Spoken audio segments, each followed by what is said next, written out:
এটা ব্যাঙ্গালোর থেকে দেখো পাহাড়ের উপরে সব ছোট ছোট পাহাড়ের উপর বাড়ি। আর এটা কোনো গভর্নমেন্ট প্রজেক্ট হয়তো, পুরো তাজমহলের থেকেও বড়, তাজ হোটেলের মতো একটা পাহাড়ের উপরে করা আছে, পুরো 6 লেন চারদিকে। হ্যাঁ, আমরা বাইপাস রোডে একটু দাঁড়ালাম।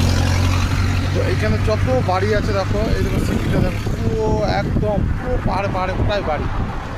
হ্যাঁ, কিন্তু গ্যাংটকের মতো অত উঁচু পাহাড় নয়, ছোট ছোট পাহাড়ের মতো, শুধু নারকেল গাছ আর সুন্দর পরিবেশ, ঝাঁ চকচকে বিদেশের মতো একদম। মানে ইন্ডিয়াতে যে এত সুন্দর জায়গা মানে ধারণার বাইরে। হ্যাঁ, এটা আমাদের গাড়ি। আমার তো আজকে মোটামুটি আমাদের 7 দিনে পড়ছে, 6 দিনে পড়ছে। পুরো সাউথ ট্যুরে বেরিয়েছি। হ্যাঁ, দেখো পাহাড়ে বাড়িগুলো দেখো কত সুন্দর লাগছে। হ্যাঁ, পুরোটাই 6 লেন, পুরোটাই এটা পুরোটাই 6 লেন রোড, এত সুন্দর, পাশে সার্ভিস রোড, আবার পুরোটাই একদম কলকাতা থেকে স্টার্ট হয়েছে, পুরোটাই 6 লেন, তার থেকেও বড় রোড।